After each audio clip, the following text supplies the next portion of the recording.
બચાવો બચાવો, મારે આઝાદી જોઈએ, મારે આઝાદી જોઈએ.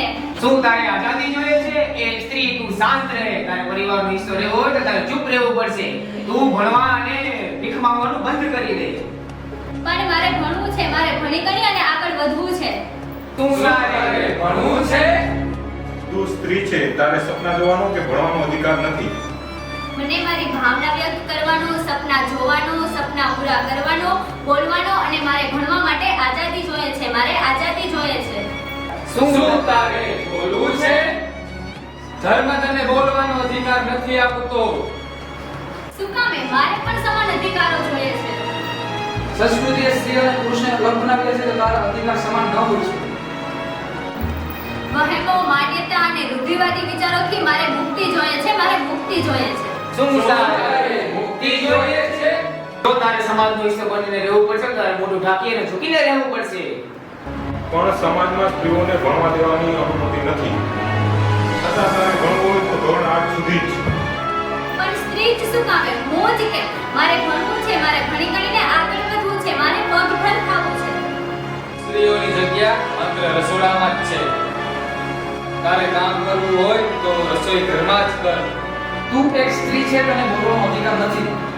છતાં પણ તારે બોલવું હોય એટલું બોલ. અમે કહીએ એટલું જ. તું ભણી નથી શકતી, તું બોલી નથી શકતી, તું કામ નથી કરી શકતી. આ કેવો સમાજ છે? મારે પણ બોલવાનો, ભણવાનો, મોઢું ઊંચું રાખીને સમાન જીવન જીવવાનો અધિકાર જોઈએ છે. શું કામે? કારણ કે હું એક સ્ત્રી છું, કારણ કે હું એક માણસ છું. મારે પણ સમાન ન્યાય અને અધિકાર અને મારો દરજ્જો જોઈએ છે.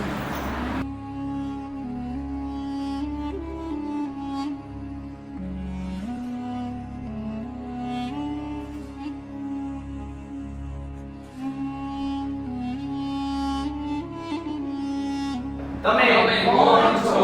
હું સંવિધાન છું. તમે અહીંયા કેમ આવ્યા છો?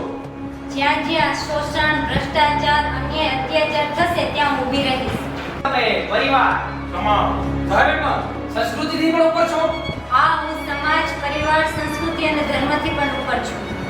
એ સ્ત્રી તું ઊભી થા. તમે કોણ છો? હું સંવિધાન છું. હું તને આ સામાજિક બંધનોથી મુક્ત કરવા આવી છું.